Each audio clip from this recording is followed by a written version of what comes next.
അപ്പോൾ ഗായ്സ് ഇന്നും രാവിലെ എണീക്കുമ്പോൾ തന്നെയുള്ള കുറച്ച് പണികളാണ്. രാവിലെ തന്നെ എണീക്കുമ്പോൾ തന്നെ ചെടികൾക്ക് വെള്ളം ഒഴിക്കുക, അതുപോലെ തന്നെ നമ്മുടെ ഗപ്പികളെയൊക്കെ നോക്കുക. അവരെയൊക്കെ കുറച്ച് നേരം ഒന്ന് കണ്ടിരുന്ന് അവർക്ക് തീറ്റയൊക്കെ ഇട്ട് കൊടുത്ത് രാവിലെ തന്നെ നമുക്കൊരു പോസിറ്റീവ് മൈൻഡ് ആയിരിക്കും. അപ്പോൾ അങ്ങനെ നമ്മളിന്നും പതിവ് പോലെ തന്നെ ചെടികൾക്കെല്ലാം വെള്ളം ഒഴിച്ച് അങ്ങനെ നമ്മൾ ഗപ്പികളുടെ കാര്യവും അങ്ങനെ കുറച്ച് കാര്യങ്ങളൊക്കെ ആയിരിക്കും രാവിലെ നമ്മൾ നോക്കുന്നത്.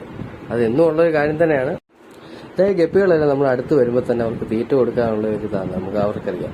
നമ്മൾ അടുത്ത് വരുമ്പോൾ തന്നെ അവരെല്ലാം ഒരുമിച്ച് വെള്ളത്തിന് മുകളിൽ വന്നിരിക്കുകയും എല്ലാം ചെയ്യും. അങ്ങനെ നമ്മൾ ഈ ടാങ്ക് നോക്കിയപ്പോഴാണ് ഒരു മീനിനകത്ത് ചത്ത് കിടക്കുന്നുണ്ട്, അതായത് ഒരു ഗപ്പിനകത്ത് ചത്ത് കിടക്കുന്നുണ്ട്. അങ്ങനെ നമ്മളതിനെ എടുത്ത് നോക്കിയപ്പോൾ തന്നെ താഴെയും കുറേ മീനുകൾ അതുപോലെ തന്നെ ചത്ത് കിടക്കുന്നത്. എന്ത് സംഭവം എന്നൊരു പിടുത്തവുമില്ല.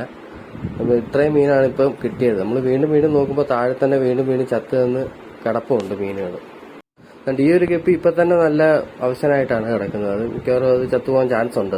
അപ്പോൾ നമുക്ക് ഈ ബാക്കിയുള്ളവന്മാരെ എങ്ങനെയും പിടിച്ച് ഇതിനകത്തുനിന്ന് വേറൊരു ടാങ്കിലോട്ട് മാറ്റണം. നമുക്ക് ഇപ്പം ഇത്രയും മീനുകളാണ് ഇപ്പം ഗപ്പികളാണ് ചത്തത്. മിക്കവാറും ഇത് കാലാവസ്ഥയുടെ ആയിരിക്കും, എന്താണെന്ന് അറിയത്തില്ല.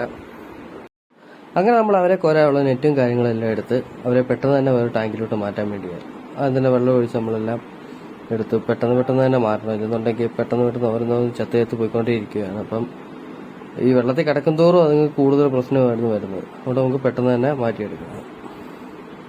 അതുകൊണ്ട് ഈ ഒരു ഗപ്പി ഏകദേശം ഒരു ചാവുന്ന ഒരു രീതിയായി. ഈ ചത്ത ഗപ്പികളെല്ലാം ഹൈബ്രിഡ് ഗപ്പികളാണിത്. മൊസൈക്ക് എന്ന് പറഞ്ഞൊരു ഗപ്പി ഐറ്റമാണിത്. നമുക്ക് പെട്ടെന്ന് തന്നെ ഇതിന്റെ വെള്ളം എല്ലാം എടുത്ത് കളഞ്ഞ് പെട്ടെന്ന് തന്നെ അടുത്ത വെള്ളം നിറച്ചെടുക്കണം. വെള്ളത്തിന്റെ ആണോ എന്ന് അറിയത്തില്ല. അപ്പൊ തന്നെ നമ്മുടെ ലിയോ രാവിലെ അഴിച്ചു വിട്ടേ അവനവിടെ വന്ന് ഇപ്പോൾ ഉണ്ട്. ഇപ്പൊ നമുക്ക് ആകെ ബാക്കി കിട്ടിയിരിക്കുന്ന ഇത്രയും ഗപ്പികളേ ഉള്ളൂ ഇപ്പൊ ജീവനുള്ളത്. ബാക്കിയുള്ള എല്ലാ എണ്ണവും ചത്തുപോയി. അതുപോലെ നമ്മുടെ ഈ മിറ്റമൊക്കെ ആകെ പോച്ച കയറി ആകെ ഇതായി. പക്ഷെ അമ്മ സമ്മതിക്കത്തില്ല ചെത്തി വരാനായിട്ട്. അമ്മ പറയുന്നത് പറിച്ച് കളഞ്ഞാലേ അത് പറ്റത്തുള്ളൂ. കാരണം പിന്നെയും പെട്ടെന്ന് പോച്ചകൾ പിന്നെയും വളർന്നു വരികയാണ്. അപ്പോൾ നമുക്ക് പെട്ടെന്ന് തന്നെ ഇതിൻ്റെ വെള്ളം പറ്റിയിരിക്കുകയാണെങ്കിൽ നമുക്ക് നേരെ പുതിയ വെള്ളം നിറച്ച് കൊടുക്കും. അങ്ങനെ പുതിയ വെള്ളം പെട്ടെന്ന് തന്നെ നിറച്ച് കണ്ടിട്ടില്ല. നമ്മൾ ആദ്യമേ കണ്ട ഒരു ഗപ്പി വയ്യാതെ കിടന്നത് അതും ചത്തിരിക്കുകയാണ്. അങ്ങനെ നമ്മൾ ബാക്കിയുള്ളതിനെല്ലാം ജീവനുള്ളതിനെല്ലാം തിരിച്ച് പുതിയ വെള്ളത്തിലേക്ക് ഇറക്കി വിട്ടു. അങ്ങനെ പുതിയ വെള്ളത്തിൽ അവരെ ഇറക്കി. ഇനി അവർക്ക് കുറച്ച് തീറ്റയൊക്കെ ഇട്ട് കൊടുക്കാം. രാവിലെ തന്നെ പോസിറ്റീവ് മൈൻഡ് ആകാമെന്ന് പറഞ്ഞു നെഗറ്റീവ് മൈൻഡ് ആയിപ്പോയി.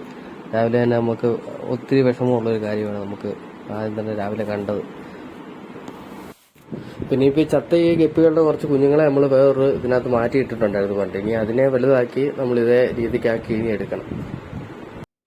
അങ്ങനെ ഇന്നത്തെ ഈ വീഡിയോ ഇവിടെ അവസാനിക്കുന്നു. ഇനി അടുത്തൊരു വീഡിയോയുമായി ഇനിയും കാണാം.